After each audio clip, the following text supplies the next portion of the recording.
మిర్చి రైతులను కేంద్రం మోసం చేసింది. చెరువుల రిపేర్లు స్పీడ్ కావాలన్న కడియం.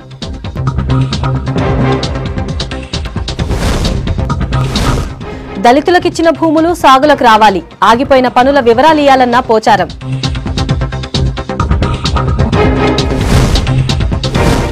డిసెంబర్ నాటికి రామగుండం ఎఫ్సీఐ తెలంగాణలో పాగా వేస్తామన్న కేంద్ర మంత్రి.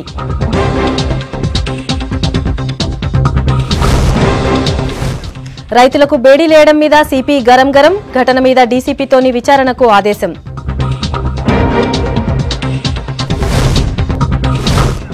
సింగరేణి కోల్ బెల్ట్లా మండుతున్న ఎండలు, వడదెబ్బకు తట్టుకోలేకపోతున్న కార్మికులు.